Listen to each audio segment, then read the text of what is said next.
मैंने उनको पढ़कर समझाया। हमने कहा कि गीता महाभारत का एक हिस्सा है, चैप्टर समझिए एक तरह से। आपको पता है महाभारत क्यों वजूद में आया था? तो बहुत से लोग बोले बहुत मशहूर है, कौरव और पांडवों की लड़ाई। कौरव पांडु जानी दुश्मन नहीं थे, कोई रिलेटिव थे, रिश्तेदार थे, बहुत करीबी रिश्तेदार, भाई भाई भाई, अपने भाई सौतेले भाई। कौरव पांडु, बाप एक ही, मां अलग अलग। उस जमाने में ऐसा होता था, आज भी होता है। किसी की दो बीवी है तो उसके दो बच्चे, आपस में लड़ाई हो, कौरव और पांडवों की। हमने कहा कि सच पर कौन थे, हक पर कौन थे? तो हक पर तो वो कहेंगे कि हक पर तो पांडु थे, 5 भाई थे। उनमें शार्प माइंड, जहीनदार अगर कोई था तो उसका नाम अर्जुन। हमने कहा एक बात बताइए, अर्जुन का मन बदल गया था, लड़ाई हो रही थी, खूब लड़ाई हो रही थी। कहां? हस्तिनापुर में, कुरुक्षेत्र के मैदान में। धर्म क्षेत्र कुरुक्षेत्र समवेता योत्सवः। लड़ाई हो रही, अचानक सडनली फौरन अर्जुन ने अपने तीर को, धनुष को रखकर अपने उसकी सवारी के पीछे बैठ जाते और कहते हैं कि मैं लड़ाई नहीं करूं। अपने भाइयों से कहते हैं मैं नहीं लड़ूंगा। भाई पूछते क्यों नहीं लड़ेंगे आप, क्यों नहीं लड़ाई करेंगे, ये हमें जान से मार देंगे। तो कहा कि नहीं मैं लड़ाई नहीं करूं। उसके बाद देखिए कौन आता है, कोई पैरवी एमएलए एमपी नहीं करते, कोई नेता नहीं करते, या कोई समाज का मालदार तबका नहीं करता, बल्कि पैरवी के लिए कौन आते? फौरन ईश्वर आते। कौन? कृष्ण जी आते। उस वक्त का भगवान परमात्मा कौन? कृष्ण जी। विष्णु के 8वें अवतार कृष्ण जी हैं। फौरन कृष्ण जी आकर बोले कुतस्त्वा कश्मलिदम विस्मे समुपस्थितम अनार्य जुष्टम कीर्ति कर्मजुनः। अर्जुन तुमने हथियार क्यों डाल दिए? किस वजह से? तुम अक्लमंद हो या तुमको मुक्ति मिल गई या तुम डर गए इससे सामने वालों से?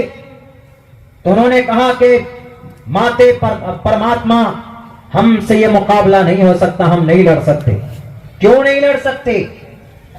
कृष्ण जी कह रहे हैं, अरे गए इंसान नहीं मेरे हिंदू भाइयों, कृष्ण जी कह रहे हैं कि अर्जुन कुतस्त्वा कश्मलिदम, बताओ मुझे what is reason and to put down your bows and arrows. What's reason, क्या वजह है? Are you intelligent person? क्या तुम बड़े अक्लमंद समझते अपने आप को? उन्होंने कहा कि नहीं, मेरे सामने मेरे गुरु हैं, मेरे सामने हमारे कजन्स हैं, मेरे सामने मेरे चचा का लड़का, मेरे सामने मेरे वो भाई दुर्योधन उधर है। मैं नहीं लड़ सकता अपनों के खिलाफ, अपनों के बीच में खून कैसे बहा सकता हूं मैं? तो श्री कृष्ण जी ने क्या कहा अर्जुन को कि अर्जुन इस वक्त ये तुम्हारे दोस्त या तुम्हारे रिश्तेदार नहीं है, ये इस वक्त सिर्फ एक शत्रु है, ये इस वक्त एक राक्षस है, ये जमीन पर राक्षस की शक्ल में इंसान है। इनका खात्मा तुम्हारे लिए जरूरी है। अगर इनका खात्मा नहीं होगा तो राक्षस जिंदा रहेंगे।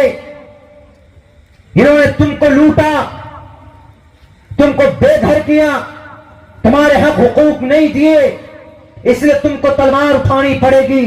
और यूं कहा शुद्रो हृदय दौर्बल्यम, उठाओ तीर और धनुष को, कमजोर मत बनो, मैं तुम्हारे साथ हूं।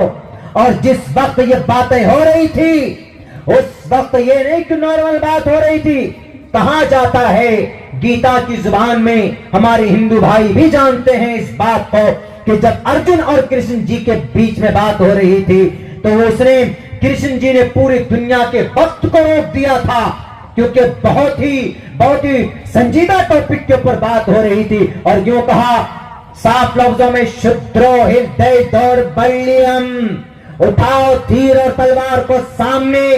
सिर्फ तुम्हारे दुश्मन है, तुम्हारे गुरु नहीं है, तुम्हारे चचेरे भाई नहीं, तुम्हारे फुफेरे भाई नहीं है। ये सिर्फ एक जालिम है, एक दुश्मन है। इनका खात्मा करना तुम्हारा लक्ष्य होना चाहिए।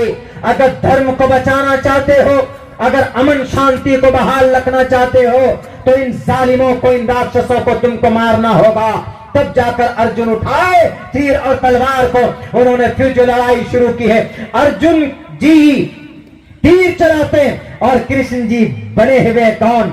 पायलट बने हुए हैं, ड्राइवर बने हुए हैं, तंबी कर रहे हैं, ऐसे करना है हमला, गाइडलाइन कर रहे हैं, कैसे तुमको इनका मुकाबला करना है। हमने कहा कि बताइए आप किसको गलत कहेंगे? एक कृष्ण जी, एक परमात्मा गलत हो सकता? इंसानों को मारने की बात कर सकता? दुर्योधन इंसान था कि नहीं था?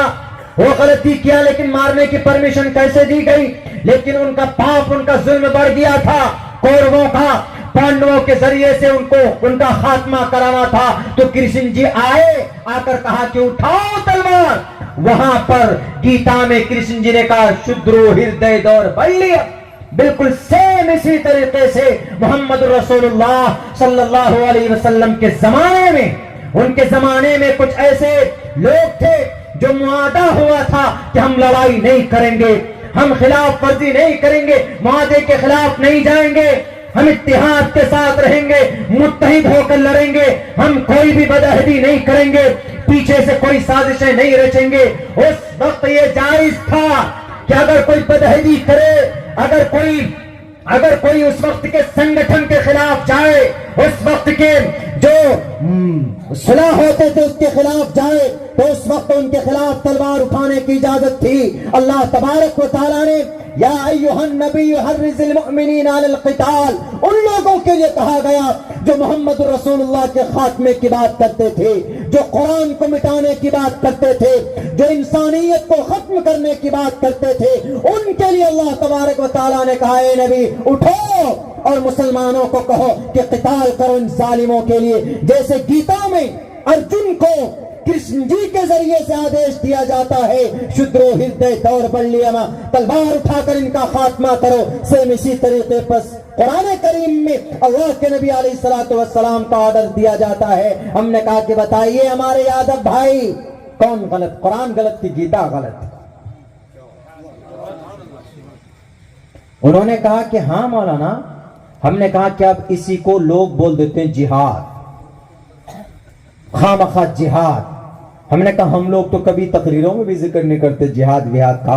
हाँ, जिहाद वगैरह का अल्फाज हम लोग तारीख में जहां जहां पर इस तरह के वाकयात हुए वो उस वक्त इस्तेमाल किया जाता है, बोला जाता है। जैसे अंग्रेज आया था तो इस देश को बचाने के लिए अपनी जान की कुर्बानी पेश करना, जालिमों को भगाना, और यूं कहा गया था कि अगर जालिम इस देश में रहेगा तो हमारा देश गुलाम होगा। उस वक्त शाह अब्दुल अजीज मुहद्दिस देहलवी ने कहा था कि जन तन मन धन से मुकाबला करो। हमने कहा वो है जिहाद अंग्रेज के खिलाफ। हमारे मुल्क पर अगर हमला कर दे, नेपाल श्रीलंका हमला कर दे, तो हमारी जो फौज लड़ाई करेगी उनसे, मुकाबला करेगी उनसे, या चाइना कब्जा करे तो हमारी फौज अपनी जमीन को कब्जा करने के लिए जो हमला करते, हमने कहा वो है जिहाद, वो जिहाद है। और यही निजाम इस्लाम में है। इस्लाम नहीं कि भाई आप यादव हैं, मैं अब्दुल रहमान हूं, तुम यादव क्यों हो, लो तुमको मारेंगे, ऐसा कहीं नहीं है इस्लाम। हमने कहा ये तो एक साजिश है। बोला मौलाना ये तो हम लोग सोचे नहीं। हमने कहा बता, ये सेम पैटर्न कभी कभी ऐसा होता है कि लड़ाई झगड़ा करना जरूरी हो जाता है, हाँ, लेकिन यह है कि उसके प्रोसेस, उसके कानून, उसके सिस्टम होते हैं। जैसे रावण के साथ राम जी ने किया था, नहीं करते तो राम जी का खात्मा करते, वो सीता की इज्जत और आबरू से खिलवाड़ करते, वो भी जरूरी था। कौरवों के साथ मुकाबला पांडवों का जरूरी था, कृष्ण जी को आना पड़ा। और ऐसे उतबा, शैबा, वलीद, हंजला तो अल्लाह के नबी ने तो 13 साल तक वैसे भी माफ कर दिया था। उन्होंने चढ़ाई की, आप अलैहिस्सलाम ने दिफा किया, आप अलैहिस्सलाम ने अपने आप को बचाया। हमने कहा कि अल्लाह के वास्ते, अल्लाह के वास्ते हमारे किताब के ऊपर खुदा के वास्ते नबी पाक अलैहिस्सलातु वस्सलाम को बदनाम करने की कोशिश मत करो जनाब।